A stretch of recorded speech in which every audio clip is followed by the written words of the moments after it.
Баршаңызға сәлем. Барлығымызға келіп жеткен Наурыз мерекесі құтты болсын. Үйлеріңізде молшылық, табыс, дендеріңіз сау, аман-есен осы жылдан жылға жетіп, осы Наурыз мерекесін тойлап жүре берейік. Бүгін біз сіздермен Наурыз көже дайындаймыз. Барлығымыз осы күні дайындайтын Наурыз көжені бүгін біз сіздермен бірге дайындайтын боламыз. Наурыз көжені әр жақта әртүрлі дайындайды. Бүгін біз сіздермен менің дайындау жолымен бөлісемін. Егер сізге ұнаса, видеомды бағалап кетуді соңына дейін қарауды ұмытпаңыз.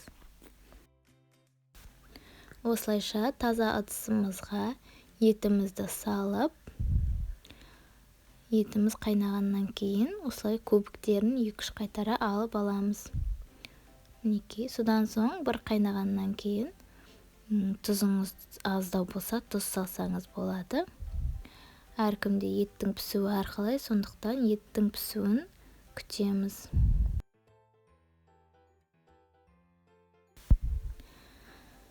Егер етіңіз дәмді болғанын қаласаңыз, осылайша сорпаңызды сапырып отырған дұрыс. Сол кезде сіздің еттіңіздің мағызы шығып, өте дәмді болып шығады. Осылайша қайнаған уақытта 2-3 қайтарадан сапырып отырған дұрыс. Бұл да әр жақта әртүрлі. Сорпаны негізі кейбір жерлерде дұрыс сапырмайды. Менің әжемнің айтуы бойынша мен әрқашанда осылай сапырып пісіремін. Сол кезде сорпамыздың мағызы шығып, өте дәмді болады. Осылайша етімізді 1 сағат, 2 сағаттай пісіріп аламыз.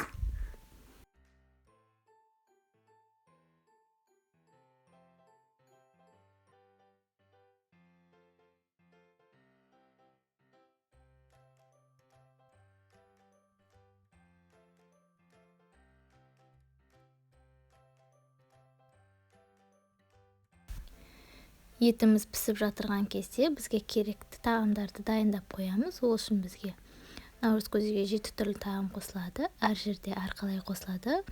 Ал мен осы құрамдарды қосамын.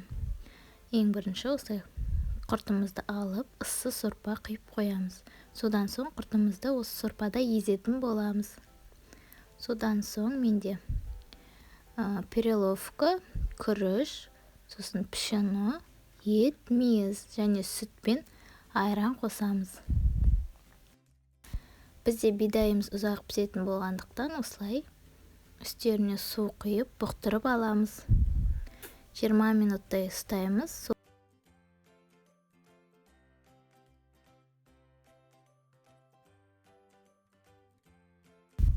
Егерде бұқтырмай салатын болсаңыз, ол переловкамыз піскенше сорпамыз сарғып қалуы мүмкін. Сондықтан осылай дайындап алсаңыз, өте тез дайындалатын болады. Осылайша пшеномыз бен күрішімізге де суымызды құйып, бетін жауып бұқтырып қоямыз. Содан соң сорпамыз дайын болғаннан кейін дайын етімізді турап, кері сорпамызға саламыз.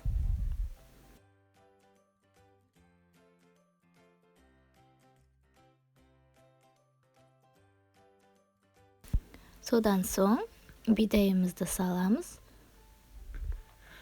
Барлығын салып алып, 20 минуттай пісіріп аламыз. Бидайымыз дайын болар уақытта күрішіміз бен пшеномызды салатын боламыз. Бұл кезде де, мысалы, сіз сорпа пісірсеңіз де, лапша салған кезде, тоже сорпаңызды сапырсаңыз, лапшаңыздың мағызы шығады. Сондықтан, егер дәмді лапшаңыз дәмді болып шықсын десеңіз, осылайша сорпаларыңызды сапырып пісірсеңіз өте дәмді болып шығады. Мінекей.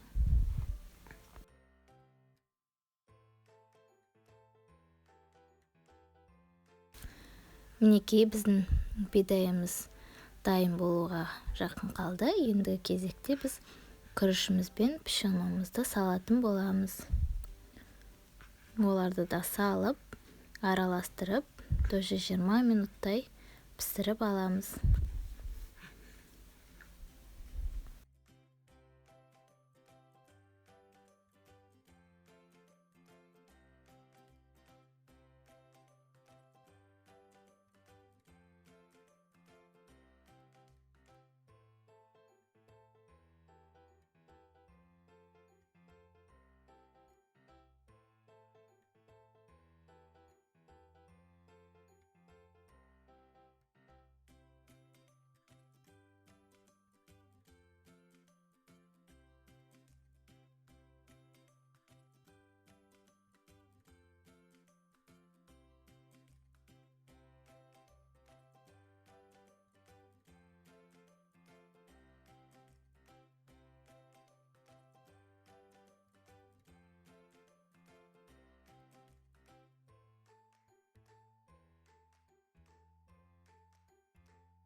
Мінекей, барлығы дайын болғанша келесі жаңағы сорпаға салынған құртымызды езіп дайындап аламыз.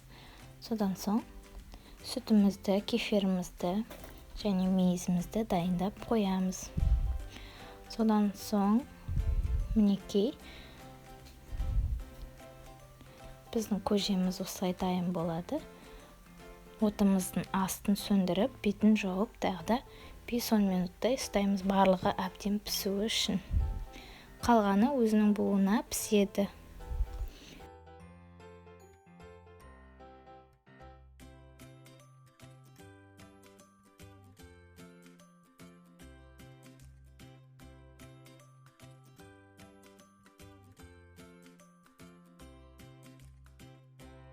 Мінекей, біздің көжеміз дайын болады, осындай болып шығады, өте күшті болып шығады. Содан соң езілген құртымызды үстіне салып араластырамыз. Содан соң келесі мейізімізді салып араластырамыз. Барлығы мұқият араластыруға керек. Егер сіздің осылай ыдысыңыз тары болып жатырса, ыдысымызды кеңдеу ыдысқа ауыстырып аламыз.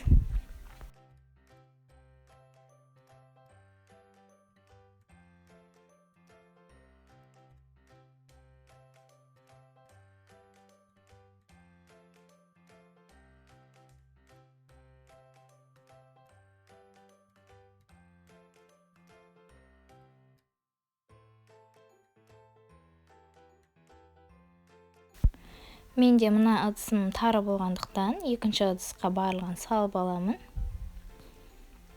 Содан соң үстіне қалған біздің құрамымыз кефир мен сүтімізді құятын боламыз. Мінекей, бізде осылайша наурыз көжеміз өте дәмді болып шығады. Мінекей, енді кефирімізді саламыз. Егер сізге қоюлығы жарайды десеңіз, сүт қоспай қойсаңыз да болады. Егер сұйық болғанын қаласаңыз, сүт қойсаңыз да болады. Мінекей, барлығын мұқият араластырып аламыз. Осылайша біздің, яғни менің наурыз көжем дайын болады. Ал сіздер наурыз көжені қалай дайындайсыздар, төменге жазып кетсеңіздер болады.